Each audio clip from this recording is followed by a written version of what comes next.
اللہ تعالیٰ ارشاد فرماتے ہیں وَيَسْأَلُونَكَ عَنْ ذِي الْقَرْنَيْنِ، اور یہ لوگ آپ سے ذو القرنین کے بارے میں سوال کرتے ہیں. قل آپ فرما دیجئے سَأَتْلُو عَلَيْكُم مِّنْهُ ذِكْرًا، کہ میں ابھی تمہارے سامنے اس کا ذکر کرتا ہوں. اس کا نام تھا سکندر.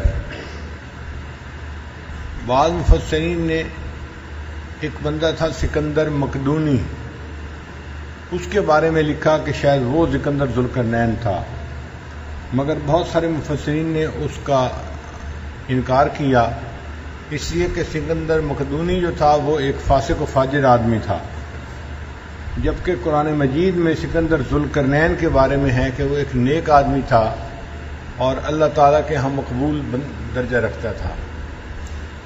تو یہ ایک دوسرا ذو القرنین ہے جس کا نام کہ سکندر تھا. کتابوں میں لکھا ہے کہ یہ ایک بڑھیا کا بیٹا تھا، ایک غریب گھر سے تعلق رکھنے والا تھا، اور یہ کوئی بادشاہ نہیں تھا، بلکہ نیکی کی وجہ سے اللہ نے اس کو دلوں کی بادشاہی عطا فرما دی تھی. اس لیے جہاں بھی ہوتا تھا لوگوں کے دل اس کی طرف کھنچتے تھے اور یہ گویا ان کا بادشاہ سمجھا جاتا تھا، ورنہ کوئی حسب نسب سے بادشاہ نہیں تھا، ایک اللہ کا نیک بندہ تھا. اس بارے میں بھی مفسرین نے لکھا ہے کہ یہ نبی تھے یا ولی تھے. تو اکثر مفسرین نے کہا کہ نبی نہیں تھے، اللہ کے ولی تھے. حضرت علی رضی اللہ عنہ سے پوچھا گیا کہ سکندر ذو القرنین کون تھا؟ انہوں نے فرمایا کہ اللہ کا ایک نیک بندہ تھا اور اس کی نیکی کی وجہ سے اس کے اوپر اللہ کی خاص رحمتیں تھیں، یعنی اللہ نے اس کو اسباب کا علم بھی عطا کیا تھا اور اس کو اسباب مہیا بھی کیے تھے، اور ان کے لیے سفر کرنا اللہ نے آسان کر دیا تھا. بعض تفاسیر میں لکھا ہے کہ وہ بادلوں پہ سفر کرتے تھے، یعنی جیسے سلیمان علیہ السلام تھے، ان کا تخت ہوا میں اڑتا تھا. تو ان کو اللہ تعالیٰ نے ایسا ملکہ دیا تھا کہ بادلوں پہ سفر کرتے تھے. اب حقیقت حال کو اللہ بہتر جانتا ہے، لیکن کوئی ایسا سلسلہ ضرور تھا کہ جس میں وہ تیزی کے ساتھ ایک جگہ سے دوسری جگہ کا سفر کرتے تھے. ان کو کرنین کیوں کہتے ہیں؟ کرنین دو کرن والا. تو عام لوگ سمجھتے ہیں کہ شاید ان کے سر کے دو زخم تھے اور اس کو چھپانے کے لیے وہ امامہ باندھا کرتے تھے، اس لیے ذو القرنین کہا جاتا ہے. بعض مفسرین نے کہا نہیں، کیونکہ انہوں نے مشرق کا سفر کیا آخری اینڈ تک اور مغرب کا سفر کیا آخری اینڈ تک، اور ان کو کرن کہتے ہیں. تو دو کرن کی وجہ سے اس کو ذو القرنین کہتے ہیں، یعنی وہ بندہ جس کو اللہ تعالیٰ نے زمین کے دونوں سروں پر جانے کی توفیق عطا فرما دی. بعض نے کہا کہ نہیں، اللہ رب العزت نے اس کو گورے اور کالے ہر ایک کے اوپر ایک جیسا جو ہے وہ مقام عطا فرمایا تھا، لہذا ان کو کرنین کہا جاتا ہے. بعض مفسرین نے لکھا کہ نہیں، اس کے بالوں کی دو لٹیں تھیں، جیسے بعض لوگ بالوں میں لٹ بنا لیتے ہیں نا، تو دو لٹوں کی وجہ سے اس کو ذو القرنین کہا جاتا تھا. بہرحال اس سے تو بحث نہیں ہے کہ وجہ بنیادی کیا تھی، مگر اس کا نام مشہور ذو القرنین ہی ہو گیا تھا.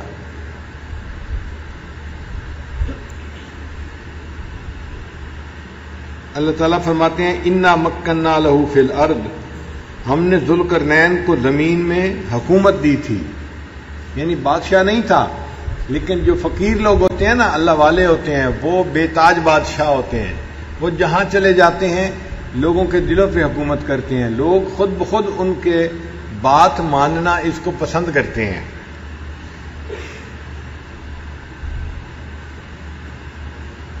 وَآتَيْنَاهُ مِن كُلِّ شَيْءٍ سَبَبًا، اور اسے ہر چیز کا سامان دیا گیا تھا.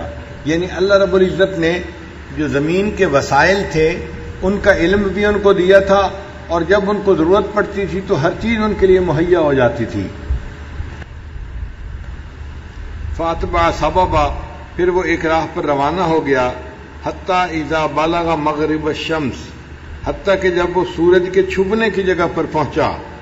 وجدها تغرب فی عین حمیۃ ووجد عندها قوما، تو اس نے سورج کو ایک سیاہ چشمہ میں ڈوبتا ہوا پایا. اصل میں سمندر کے کنارے بندہ کھڑا ہو نا اور دور سے سورج کو ڈوبتا دیکھ رہا ہو تو یوں نظر آتا ہے کہ سمندر کے اندر سورج ڈوب رہا ہے، حالانکہ وہ سمندر کے اندر نہیں ڈوبتا، وہ تو دور ڈوب رہا ہوتا ہے، لیکن دیکھنے والے کو یوں لگتا ہے کہ سمندر کے اندر ڈوب رہا ہے۔ اس لیے فرمایا کہ جیسے کوئی دلدل والا تھا چشمہ اور اس کے اندر سورج ڈوب رہا تھا۔ مجھے اپنی زندگی میں ایک ایسی جگہ دیکھنے کا موقع ملا جس کو اینڈ آف دی ورلڈ کہتے ہیں، دنیا کا آخری کنارہ۔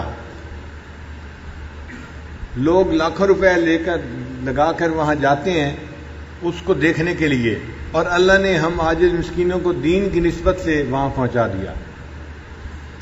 اچھا، وہ ایک ایسی جگہ ہے کہ جہاں پر آگے سمندر ہے، اس کو کیوں دنیا کا کنارہ کہتے ہیں اس کی وجہ بھی سمجھ لیجئے کہ سورج عام طور پہ ایک طرف سے طلوع ہوتا ہے اور ایک طرف غروب ہوتا ہے۔ وہ ایسی جگہ ہے جہاں پر سال میں ایک دن ایسا آتا ہے کہ سورج غروب ہونے کے لیے آتا ہے اور غروب ہوتے ہوتے پھر طلوع ہونا شروع ہو جاتا ہے، رات نہیں ہوتی وہاں۔ تو چونکہ اس جگہ پر یہ منظر دیکھا جا سکتا ہے تو دنیا سے لاکھوں بندے اس دن خاص طور پر اس منظر کو دیکھنے کے لیے وہاں پہنچتے ہیں، اور اس جگہ کو دنیا کا آخری کنارہ کہتے ہیں کہ دنیا کا آخری کنارہ ہے جہاں پہ ہم سورج کو غروب ہوتے ہوئے اور طلوع ہوتے ہوئے آنکھوں سے دیکھ سکتے ہیں۔ ثم اتبع سببا، پھر وہ ایک اور راہ پر روانہ ہوا، یعنی پہلے وہ مغرب کی طرف گئے اور جہاں سورج غروب ہوتا تھا وہاں پہنچ گئے، اور وہاں ایک قوم کو پایا، اس کو دین کی دعوت دی اور اللہ کی طرف بلایا۔ پھر دوبارہ سفر شروع کیا تو اللہ نے جہاں سورج طلوع ہوتا ہے ان کو وہاں تک پہنچا دیا۔ سورج ہمارے اعتبار سے مغرب میں غروب ہوتا ہے اور مشرق سے طلوع ہوتا ہے، یہ ہمارے حساب سے ہے، ہمارا ملک جہاں پہ ہے۔ ہر جگہ پر ایسا نہیں ہے، چونکہ دنیا کے ملک تو مختلف جگہوں پہ ہیں، تو کئی جگہ سے ہو سکتا ہے کہ سورج ان کے حساب سے مغرب سے جو ہے نا وہ طلوع ہوتا ہو یا مشرق میں غروب ہوتا ہو، یہ تو الگ الگ معاملہ ہے، کوئی قانون نہیں ہے۔ ہمارے ملک کے حساب سے مشرق سے طلوع ہوتا ہے، مغرب میں غروب ہوتا ہے۔ مشرق میں کہاں سے طلوع ہوتا ہے؟ مشرق کی سائڈ پہ ملائیشیا، انڈونیشیا ملک ہیں، پھر جزائر ہیں، پھر ان سے آگے اگر جائیں تو آسٹریلیا ہے، پھر آسٹریلیا سے بھی آگے ایک ملک ہے جس کو فجی کہتے ہیں۔ تو فجی کے اندر وہ سمندر ہے جہاں کھڑے ہو کے دیکھیں تو دنیا میں سب سے پہلے سورج طلوع ہوتا بندے کو نظر آتا ہے۔ تو سورج طلوع ہوتا ہے مشرق سے، فجی کے ملک سے، اور غروب ہوتا ہے مغرب میں۔ تو الحمدللہ اللہ تعالیٰ نے مشرق میں فجی تک جانے کی بھی توفیق عطا فرمائی، اور مغرب میں جہاں سورج غروب ہوتا ہے وہاں بھی جانے کی توفیق عطا فرمائی۔ جب وہ مشرق میں پہنچے، وجدها تطلع على قوم لم نجعل لهم من دونها سترا، انہوں نے وہاں پر ایک قوم کو پایا کہ جن کے اور آفتاب کے درمیان کوئی آڑ نہیں تھی، یعنی سورج جب وہاں طلوع ہوتا تھا تو اس قوم میں اور سورج کے درمیان کوئی آڑ نہیں تھی، سیدھا سورج ان کے اوپر طلوع ہوتا تھا۔ کذالک وقد احطنا بما لدیہ خبرا، یہ بات یوں ہی ہے اور ہم ان کو سب چیزوں کی خبر ہے، ہمیں ان کی سب چیزوں کی خبر ہے جو اس کے پاس تھیں، یعنی ذوالقرنین کے پاس جو کچھ تھا، سامان سفر یا جو صلاحیتیں دی تھیں، اللہ فرماتے ہیں کہ ہمیں اس کا اچھی طرح پتہ ہے کہ اس کے پاس کیا کچھ تھا۔ ثم اتبع سببا، یہ تیسرا سفر اب پھر شروع ہو رہا ہے، یعنی ایک سفر تھا غروب شمس کی طرف، ایک سفر تھا طلوع شمس والی جگہ کی طرف، اور اب یہ تیسرا سفر ان کا پھر شروع ہوا۔ حتی اذا بلغ بین السدین، حتیٰ کہ وہ ایسی جگہ پر پہنچ گیا جو دو پہاڑوں کے درمیان تھی، سد کہتے ہیں دیوار کو، تو بین السدین دو دیواروں کے درمیان، یعنی پہاڑ کو سد کہہ دیا گیا۔ وجد من دونہما قوما، وہاں انہوں نے ایک قوم کو پایا، لا یکادون یفقہون قولا، جو قوم بات سمجھنے کے قریب بھی نہ تھے۔ اب وہ زبان تو نہیں سمجھتے تھے، ذوالقرنین کی بات الفاظ میں نہیں ایک دوسرے سے بیان کر سکتے تھے، لیکن لگتا ہے کہ انہوں نے ذوالقرنین کو جب دیکھا تو اشاروں سے ان کو اپنا مسئلہ بتایا اس قوم کا مسئلہ یہ تھا کہ پہاڑوں کے پیچھے سے ایک قوم تھی جس کو یاجوج ماجوج کہتے ہیں، وہ ان کے اوپر آ جاتے تھے اور قتال کرتے تھے اور تنگ کرتے تھے اور لوٹتے تھے اور پھر واپس چلے جاتے تھے، پھر کچھ عرصے کے بعد ان کے ساتھ یہی معاملہ ہوتا تھا۔ تو یہ لوگ ان سے بہت تنگ تھے، ان کے ساتھ لڑ نہیں سکتے تھے، مقابلہ نہیں کر سکتے تھے، چاہتے تھے کہ ہم ان سے بچ جائیں۔ جب انہوں نے سکندر ذوالقرنین کو دیکھا تو انہوں نے آ کے ان کو بتایا کہ جی ہمیں ان سے بچاؤ کا کوئی راستہ بتا دیں، ہم آپس میں پیسے جمع کرتے ہیں اور آپ کو پیسے دیتے ہیں تاکہ آپ ہمارا یہ کام کر دیں۔ چنانچہ انہوں نے کہا قالوا یا ذوالقرنین ان یاجوج و ماجوج مفسدون فی الارض، کہ یاجوج ماجوج زمین میں فساد مچاتے ہیں، فہل نجعل لک خرجا، کیا ہم اس شرط پہ مال جمع کریں؟ خراج سے خرج ہے، خراج کہتے ہیں کہ کسی کو مال دینا اس کی حکومت رہنے کی وجہ سے۔ الا ان تجعل بیننا و بینہم سدا، آپ ہمارے اور ان کے درمیان ایک آڑ بنا دیں۔ قال ما مکنی فیہ ربی، ذوالقرنین نے جواب دیا کہ میرے رب نے جو کچھ مجھے اختیار اور اقتدار عطا فرمایا ہے خیر، وہ بہتر ہے، فاعینونی بقوت، سو تم قوت کے ساتھ میری مدد کرو، یعنی مجھے تمہارے مال کی ضرورت نہیں ہے، بلکہ تم بندے جو ہے نا مل کے اس دیوار کے بنانے میں مجھے ہیلپ کرو، مجھے ہیومن ریسورسز کی ضرورت ہے، بندوں کی ضرورت ہے، اس میں تم میری ہیلپ کرو، مجھے تمہارے مال کی ضرورت نہیں ہے۔ اجعل بینکم و بینہم ردما، میں تمہارے اور ان کے درمیان ایک موٹی دیوار بنا دوں گا۔